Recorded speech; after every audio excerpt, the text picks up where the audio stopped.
अब मैं कुछ ऐसे क्वेश्चन आंसर करूँगा जो हो सकता है कल मेरे ओरल में आए, तो बिना देखे सारे सेक्शंस बोलने। तो first is general provisions, second is general loading, discharging and carriage of cargo's precautions, then safety of the personnel, then safety of the then acceptability of the safe shipment of cargo, then and trimming procedures, method to determine the angle of repose, cargoes that may liquefy, method to determine the cargo that may liquefy, and then uh,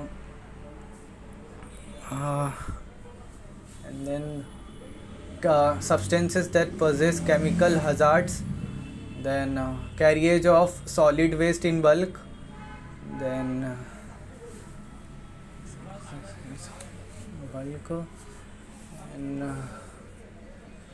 conversion tables, storage factor conversion tables.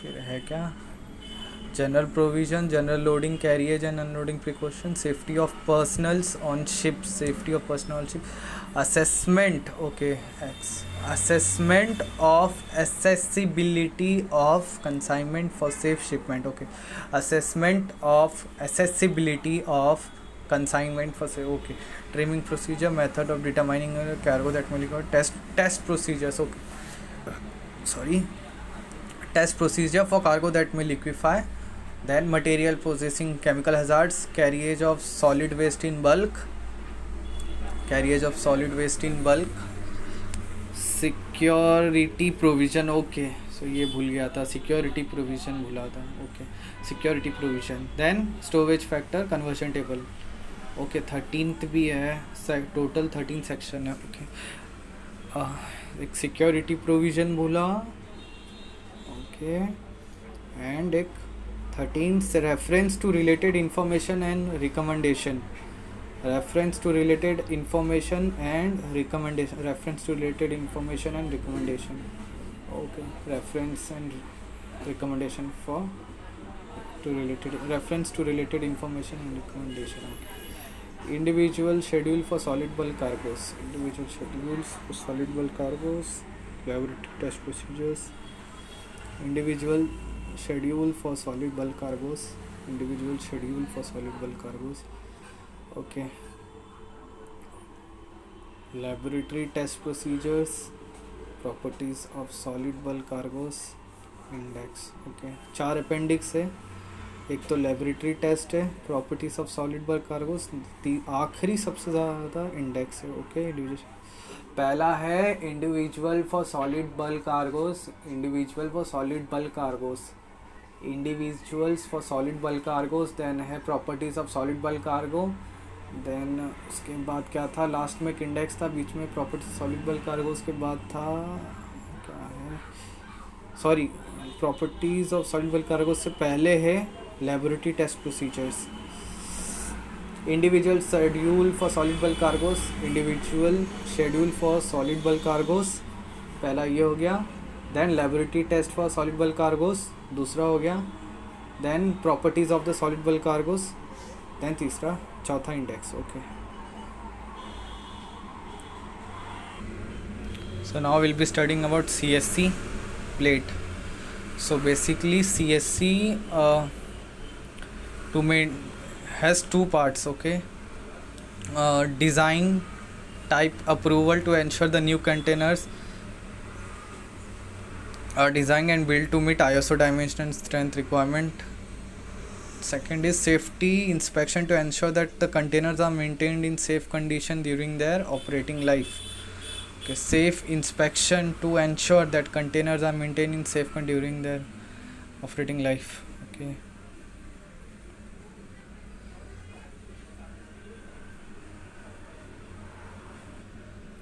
DG manifest के बारे में एक बार पढ़ लेते हैं। Each ship carrying dangerous goods and marine pollutant shall have a special list of or a manifest setting out in accordance with the regulation 4.5 of chapter First 6 7 7 is for carriage of dangerous cargo of SOLAS 1974 as amended and with regulation 4(3) of Annex 3.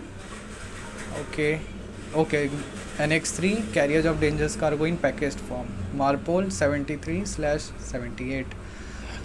Okay, the dangerous goods and marine pollutants and the location, the dangerous goods and marine pollutants and the location thereof, a detailed stowage plan which identify by class and set out the location of all the dangerous goods and marine pollution by use may be used in place of such a specialist or manifest, contains the following. What all information it contains? It contains the UN number, proper shipping name, class and packing group. Additionally, it may contain the total quantity of DG and marine pollutants, limited quantities, salvage packaging, substances stabilized by temperature control and viscous substances. A copy of one of these documents shall be made available before departure to the person or organization designated by the port state authority. एक बार फ़िलहाल ये जो होता है ये तो एक requirement है एज पर SOLAS चैप्टर 7. ये ऑन बोर्ड ही बनता है, चीफमेट या कैप्टन दोनों बनाते हैं. शिपर जो डिक्लेरेशन देता है उसकी हेल्प से ही बनाते. And the dangerous good and marine pollute, अगर डेंजरस गुड्स है तो उसके लिए dangerous goods and marine pollutants and their location, वो जहाज़ पर कहाँ है, और उसका डिटेल एक स्टोरेज प्लान बनाया जाता है और विथ क्लास नंबर के साथ बनाया जाता है. And sets out the location end of danger all dangerous goods and marine pollutant. और ये बेसिकली मे बी यूज कर सकते हैं एज अ स्पेशल लिस्ट और मैनिफेस्ट. और इसके अंदर क्या क्या नंबर एक बार फिर से करते हैं क्या क्या है. इनका UN नंबर होता है, प्रॉपर शिपिंग नेम होता है सॉरी, क्लास होता है एंड पैकेजिंग ग्रुप होता है. एडिशनली ये क्या करते हैं कि टोटल क्वांटिटी कितनी है मरीन पोल्यूटेंट्स और DG कितने हैं वो भी है. लिमिटेड क्वांटिटीज़ क्या है वो भी है. Salvage packaging, substances stabilised by temperature control and viscous substances. तो ये सारे रहते हैं और ये सारे इसकी जो एक कॉपी होती है इससे देना होता है बिना पहले डिपार्चर से पहले ही हमें एक अथॉरिटी को देना है, organise designated by the port state authority, कोई इंसान को देना है.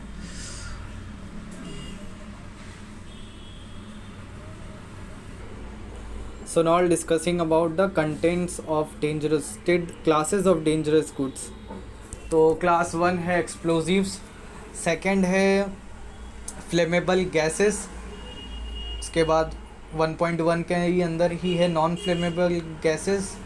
1.2 है, 1.3 के अंदर है टॉक्सिक गैसेस. और सॉरी ये सारे 2.1, 2.2, 2.3 है. और जो 3 है वो क्लास है लिक्विड सब्सटेंसेस का. एंड 4 है फ्लेमेबल सब्सटेंसेस का. और 4.2 है कंबस्टिबल सब्सटेंसेस. 4.3 है सब्सटेंसेस डेंजरस व्हेन वेट. पांचवा है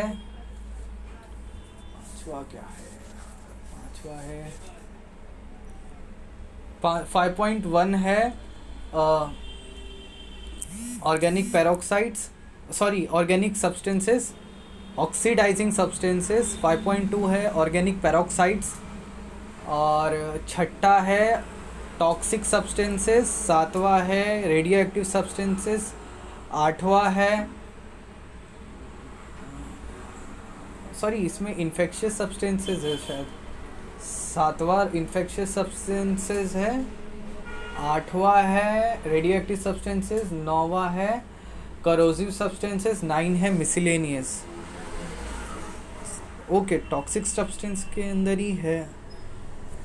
ओके सो टॉक्सिक सब्सटेंसेस के अंदर ही है infectious substances, then radioactive materials, corrosives and miscellaneous. Okay oxidising substances, organic peroxides. Okay flammable solids. Okay substance is liable to spontaneous combustion. Okay, substance when come in contact emit flammable gases. Okay, sorry. So 4 point is this. Compressed liquid or dissolved under pressure. Yes. Okay. तो ये है, मिल गया APR ships checklist का. I guess ये बहुत important है और मुझसे शायद पूछ सकता है. A for agreement which indicates that the procedures have been agreed upon. Okay. P is permission. In case of negative answer to the statement coded P.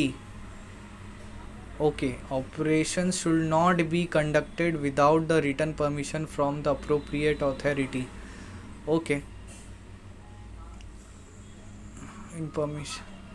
And R क्या है? Recheck this indicated items to be rechecked at appropriate intervals as agreed between both the parties at period stated.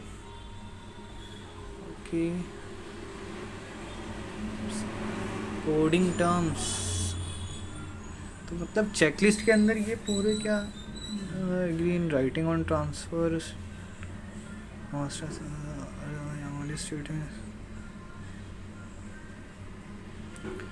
comprises of 4 parts. The first work which is part A and B. Checklist को 4 part में कर रखा है. First 2 A और B जो है address the transfer of bulk liquids. These are applicable to all operation. A identify the required physical checks. B identify the elements that are verified verbally. Verbally सिर्फ बोलने पे मान गए. एक पहला है ए जो जाके देखना पड़ा चेक करने के लिए. बी जो मुंह से मान लिए. सी जो है conditions additional consideration relating to the transfer of bulk liquid chemicals. Contains additional consideration relating to the transfer of bulk liquid chemicals. Contains additional considerations relating to the transfer of bulk liquid chemicals. Part A physical check. Part B मुंह से मान लिया. Verbal identify elements that are verified verbally. C contains additional considerations relating to the transfer of bulk liquid chemicals. Additional consideration और भी कुछ consider किया है. फिर देन आखिरी the contain those for bulk liquid gases. Okay, chemical gases दोनों हो गए. APR कोडिंग टर्म्स है चेकलिस्ट में. It's a coding term. Basically ships checklist comprises of the coding terms APR agreement which indicates that the procedures have been agreed upon. Means that the procedures have been agreed upon. Agreement which indicate that the procedures have been agreed upon. मतलब okay जो procedure follow हो रहा है दोनों की सहमति हुई है और शायद उसका ये एक एग्रीमेंट है. Agreement which indicates the procedures have been agreed upon. P है permission. In case negative answer to the statement coded P, operation should not be conducted without the written permission from appropriate authority. अगर किसी का answer negative है may be हो सकता है वो मुझे लगता है सेफ्टी से रिलेटेड हो और तो इसके लिए permission in case of negative answers to the statement coded P, operation should not be conducted. Operation start नहीं किया जा सकता है शायद जब तक रिटर्न परमिशन ना मिले अप्रोप्रिएट अथॉरिटी से. यानी P in case of negative answer to the statement coded P, यानी in case of negative answer coded P में भी कोई स्टेटमेंट होगा जैसे पूछा होगा PV वॉल काम करता है कि नहीं और उसमें शायद ये लोग ने डाल दिया होगा P, may be answer no. तो इसके लिए मे बी इसको चाहिए return permission from authority. Okay, recheck In case of negative answer to the statement coded P, operation should not be conducted and written permission from the appropriate authority. Okay. R is for recheck. This indicate items to be rechecked at appropriate intervals and agreed between both the parties at periods stated. This indicates items to be rechecked at appropriate intervals as agreed between both the parties at periods stated. This indicate items to be rechecked at appropriate intervals at agreed between both parties at period stated. Recheck. This indicate items to be rechecked at appropriate. Okay. तब शिपशो checklist तो एक बार ही भरेंगे, लेकिन उसमें बार बार देखते रहना है. This indicate items to be recheck at intervals as agreed between both the parties. So ये था अपना APR. ये एक important question. Functions of NRV, the deck water seal and mechanical NRV together from the means of automatically preventing the backflow of water gases from the cargo tank to the machinery space or other safe area in which the Aichi plant is located. Okay.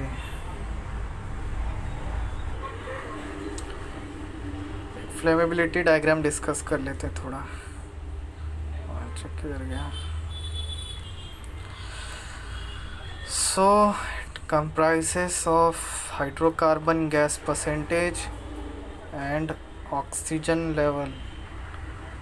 So यहाँ पे almost एक 1% से start हो रहा है. 1% तक flammable mixture नहीं है, उसके ऊपर स्टार्ट हो रहा है. एंड आई गेस 10% तक है. 10% के बाद फिर ख़त्म हो जा रहा है. एंड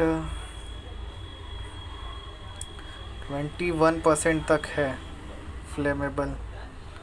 आई गेस ये 11-12 से स्टार्ट हो रहा है, 21% तक है. एंड क्रिटिकल डाइल्यूशन का वैल्यू आई गेस 15 and 2 है. और क्या है, ठीक है. Critical dilution, unsafe dilution by air, gas freeing dilution with air. Okay.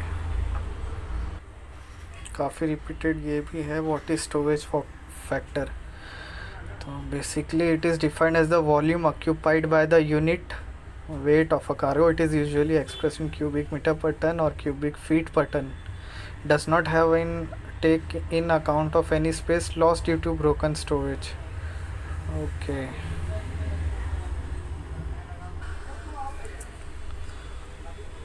ये भी एक important. Contents of chain register. पहला 4 से 5 साल जो एग्ज़ामिनेशन हुए हैं और एनुअल एग्ज़ामिनेशन हुए हैं डेरिक्स क्रेन्स के, उसका है. फिर पार्ट 2 जो है टेस्टिंग का रिकॉर्ड है, इंस्पेक्शन का ऑफ डेरिक क्रेन्स एंड, और इसके अंदर एडिशनल क्या है, and their attachments, winches and their gears. तीसरा entries of examination of gear exempted from annealing. Okay.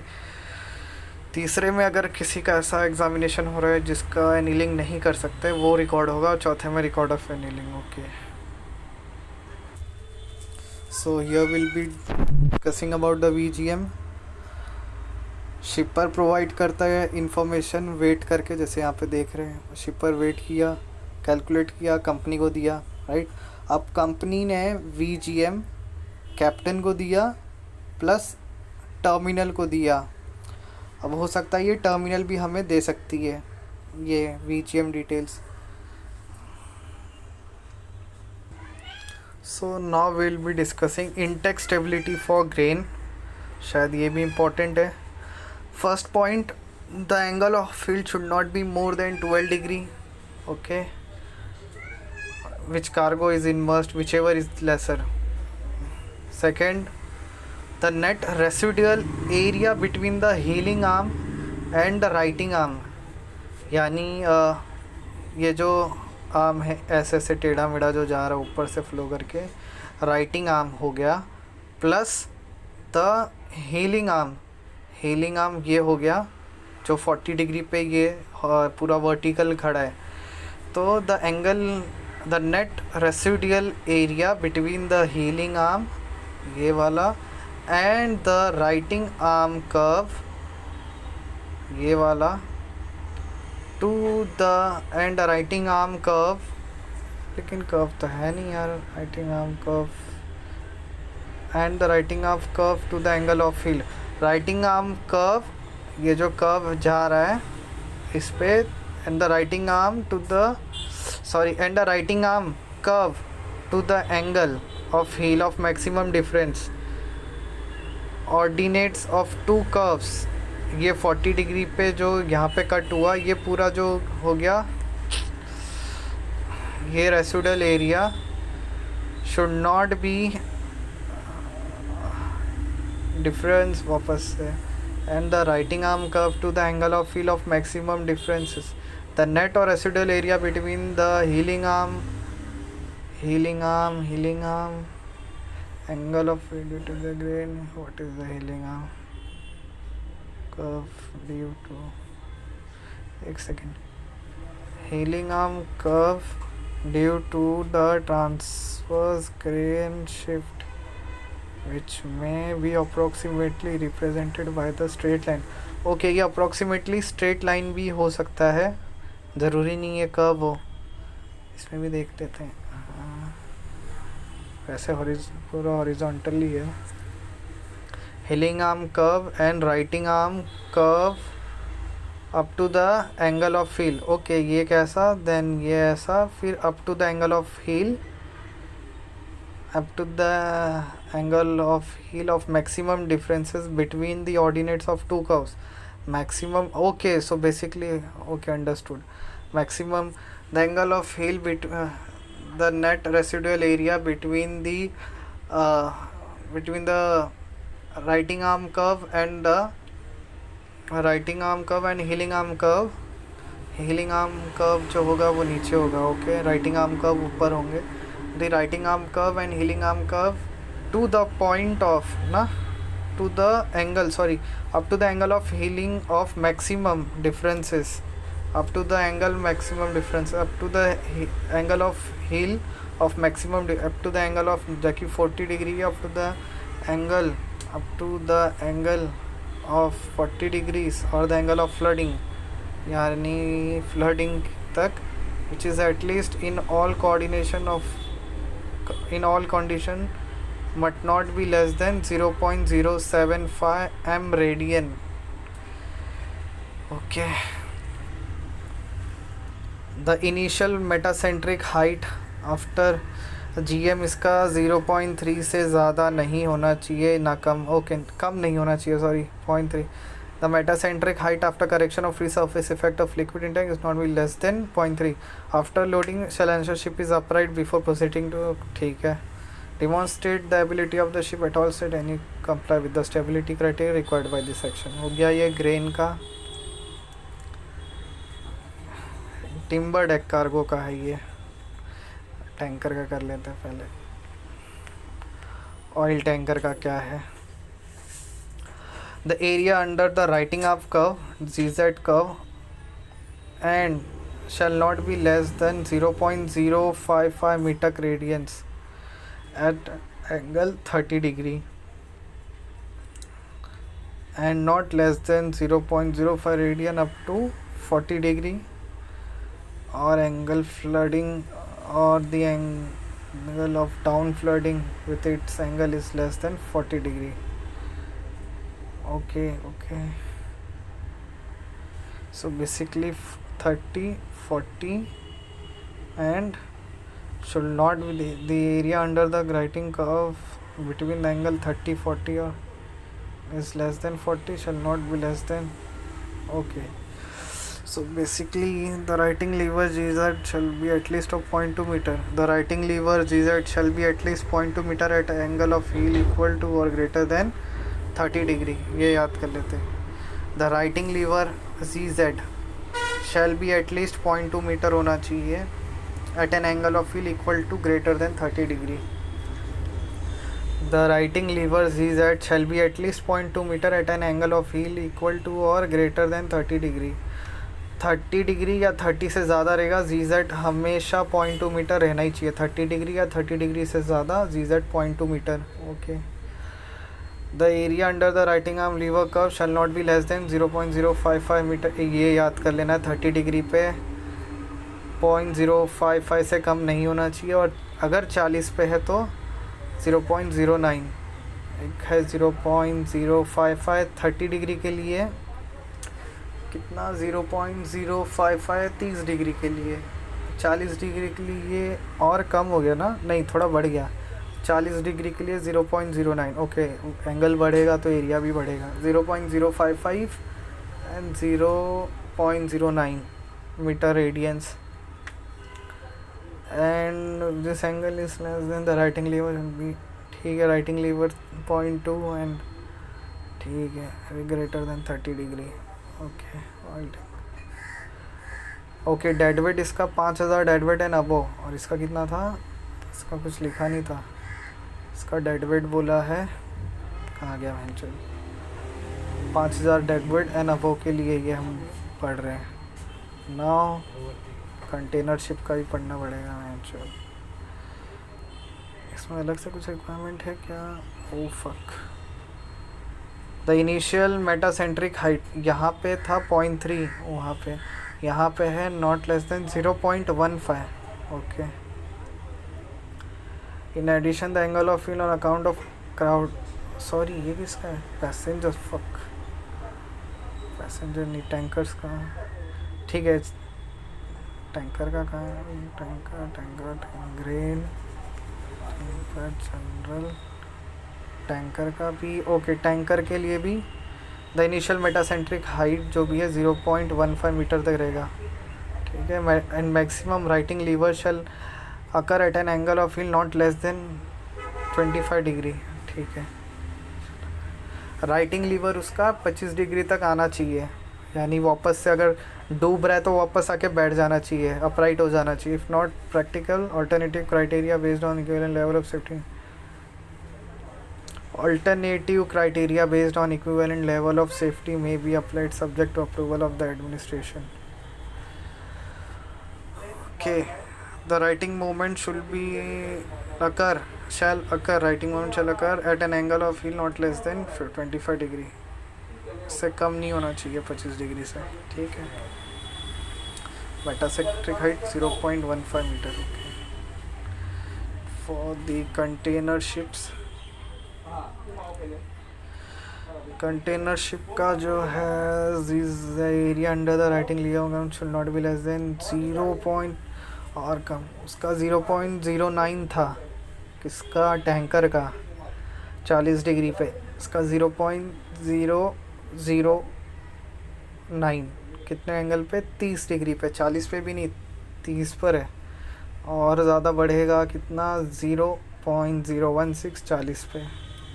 Okay, the area under the writing arm curve, writing lever curve, that is ZZ, and the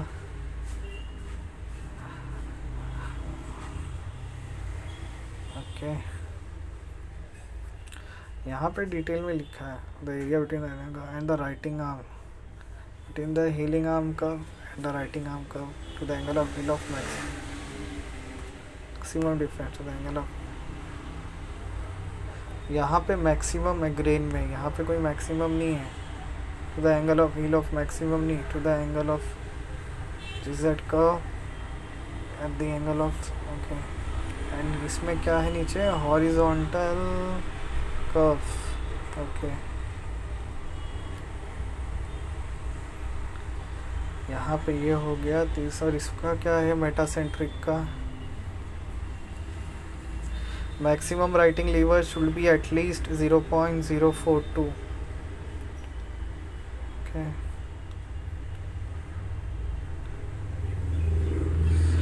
ये साला confusing है. Metacentric height कहाँ है? पहले tanker का क्या है? 0.3. The initial metacentric height after correction of its surface shall not be less than 0.3. Tanker का क्या है? टैंकर का क्या है 0.15 metre metacentric height, GM shall not be less than 0.15 है, ठीक है। इसका क्या है मेटासेंट्रिक हाइट, कंटेनर का मैंने तो दिया ही नहीं है, चलो भैया ठीक है।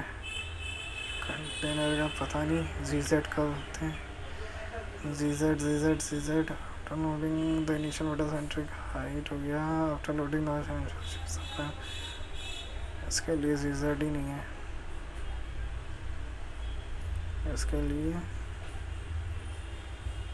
इसके लिए है टैंक नहीं, इसके लिए नहीं, ऑयल टैंकर में, हाँ ऑयल टैंकर पे ZZ है 0.2 मीटर रहना चाहिए, 30 डिग्री या उससे ज़्यादा रहेगा तो, और 25 डिग्री तक वापस से इसका वो होना चाहिए ना।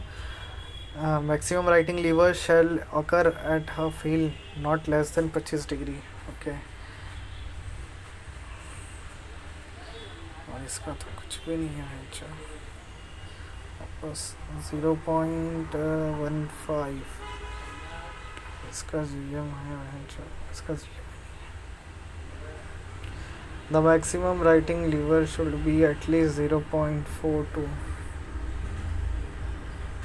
ग्रेटर देन 30 डिग्री, 30 डिग्री पे ZZ 0.033 रहना चाहिए 30 डिग्री पे, और इसका 0.2 रहेगा, याद कर ले। टैंकर का 0.2 रहेगा मीटर अगर 30 डिग्री है, ZZ 0.2 रहेगा अगर 30 डिग्री है, और इसका 0.033 C बाई मीटर रहेगा एंगल ऑफ व्हील और equal greater than 30 degree, okay.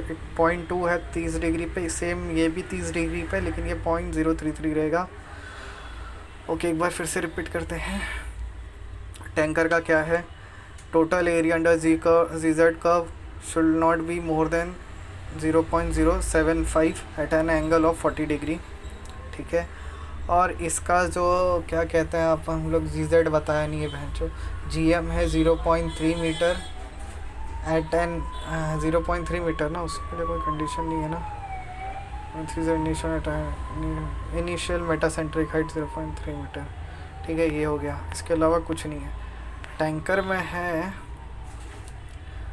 इसका रहना चाहिए, इसमें अब तो बोल दिया है 30 डिग्री 40 डिग्री के लिए, 30 डिग्री के लिए बोला है 0.012 आएगा, 0.012, और उसको 0.09 कितना दिया है, 0.012 0.055 दिया है, क्या पढ़ 0.055 है, उसको दिया है 30 डिग्री के लिए, 40 डिग्री के लिए 0.09, हाँ 0.09, और इसका ZZ जो है 0.2 मीटर रहना चाहिए at an angle of 30 degree, और इसका जो मेटासेंट्रिक हाइट है वो 0.12 रहना चाहिए। वह जो 12 कहाँ से आ रहा है, 0.15। The initial metacentric height GM shall not be less then, metacentric height shell not be less than 0.15, metacentric height B less than 0.15, और इसका एक अच्छा, हाँ जो मैक्सिमम लीवर शेल अकर 25 डिग्री पे ही होना चाहिए इसका टैंकर का। और इसका जो है कंटेनर शिप्स का जो है कुछ नहीं है वह जो कंटेनर शिप का 30 डिग्री पे तो 0.09 समथिंग कुछ दे दिया ना, नहीं 0.000 दे दिया है, 000, और वहाँ एक ही ज़ीरो के बाद आ रहा है, 000 के बाद है, सॉरी 2 ज़ीरो के बाद है, 0.09 मीटर पर रेडियन, और इसका है 40 पर है 0.016, 40 पे 0.4 का स्क्वायर है 0.016, ओके। ZZ 0.033 30 डिग्री पे चाहिए, 333, okay. The total area under the writing lever curve of the angle of loading should not be less than 0.029. और GZ सबसे ज़्यादा होना चाहिए 0.042। The maximum righting lever should be at least 0.042 होना ही चाहिए, कम से कम 0.042 रहना ही चाहिए। 0.042 थोड़ा याद करना पड़ेगा इसे। कंटेनर का मैक्सिमम कम से कम GZ कितना चाहिए मैक्सिमम एंगल पे? Maximum righting lever should be at least, maximum सबसे ज़्यादा 0.042 रहना ही चाहिए। और इसका जो एक पर्टिकुलर एंगल पे कितना बोला था तक एटलीस्ट 30 डिग्री पे 0.03333 रहेगा। 30 पे 0.033 और 40 पे भी बोला ना, और कितना बोला है 0.02 और एंगल ऑफ फ्लडिंग पे रहना चाहिए 0.29। बस इसमें एक कम कर दिया है 0.029 eight the angle of flooding पे। ठीक है, ये हो गया। ग्रेन टैंकर के लिए पढ़ लिया।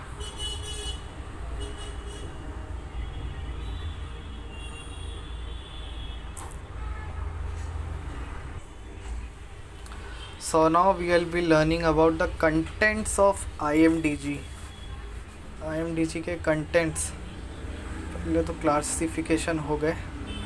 कंटेंट्स वॉल्यूम 1 कितने 6 पार्ट है टोटल। 6 पार्ट में क्या क्या है? General definition, general provision, definition, training, classification, packaging and tank provisions, consignment, procedure, construction and testing of packing and intermediate, bulk, large packing, portable tanks. कैसे याद होगा यार? General provisions, definition and training. General provision, definition and training. General provisions, definition and training. General provision, definition and training. General provision, definition and training. General provision, definition and training. General provision, definition, training. इसके बाद classification part 2 में भी हमने जो पढ़ा classification वो part 2 में होगा। पहला गया general definition and training, provision, training and definition हो गया। तीसरा packing and tank provision, packing and tank provision. पांचवा कंसाइनमेंट प्रोसीजर, पांचवा consignment procedure. Packing and tank and provision, consignment procedure. Packing and tank and consignment procedures. Okay, packing and tank consignment procedures. Okay. छठा construction testing of packings, construction and testing of packings. Construction, testing of packings, testing of packings, testing of packings. General provision, definition and training. Second classification.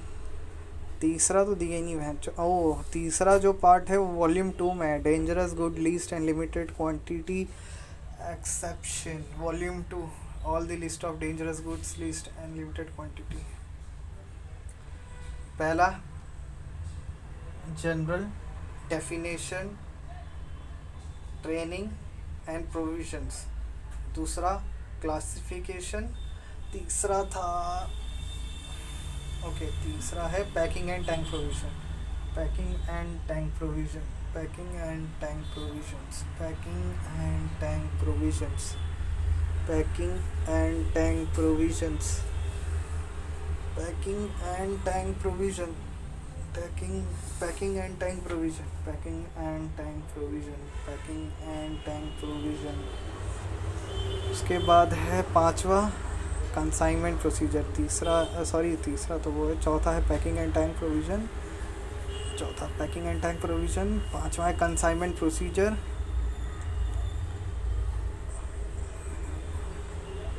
Packing and consignment procedure. छठा है construction testing of packings, intermediate, bulk, containers, large packings, provision, consign, transport operations. Okay, इसको इस तरीके से हम याद कर सकते हैं। जैसे पहले तो हमें ये बुक जो हम वॉल्यूम 1 देख रहे हैं उसका क्या प्रोविज़न है, क्या डेफिनेशन है और क्या ट्रेनिंग वो हमें दे रहा है। दूसरा, कार्गो को कैसे इसने क्लासीफाई कर रखा है, ठीक है। चौथा, कार्गो जब आएगा तो डायरेक्टली शिप पे नहीं लेंगे, उसको पैकिंग करेंगे। तो पैकिंग कर रहे हैं, या तो टैंक प्रोविजन डायरेक्ट टैंक में ले रहे तो कैसे क्या है, पैकिंग एंड टैंक प्रोविज़न। अब पैकिंग हो चुका है, शिप पर आ चुका है, या कहीं पे भी जहाँ पर ये पैक हो रहा है कंटेनर्स में वहाँ पे।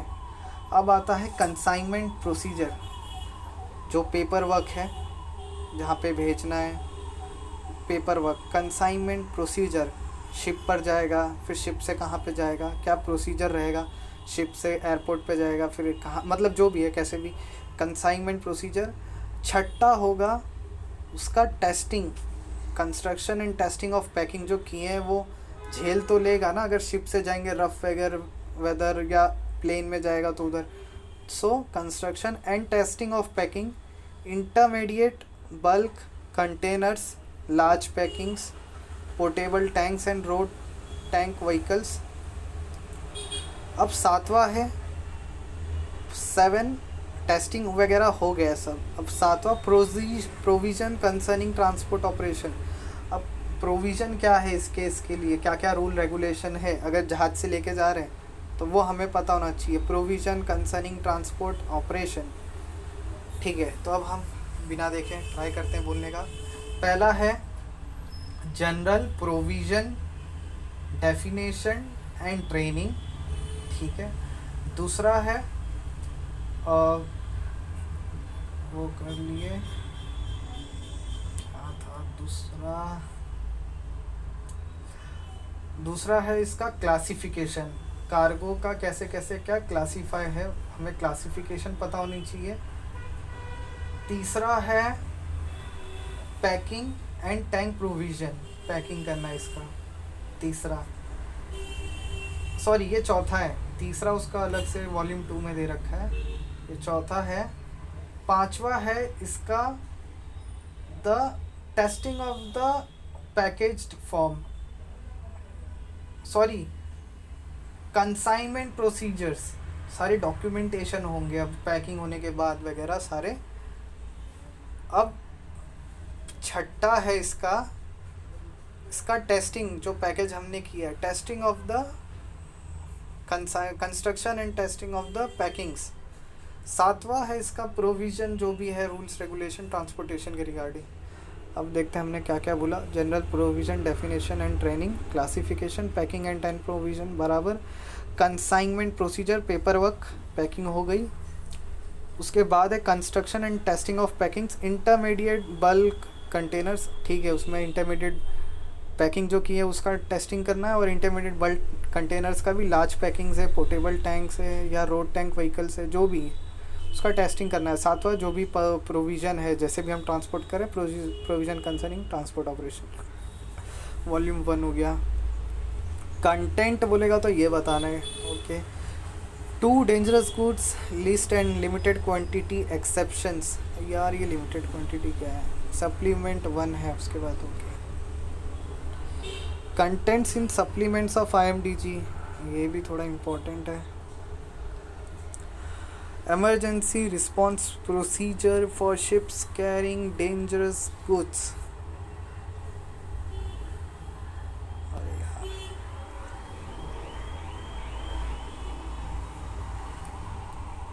define what are the contents in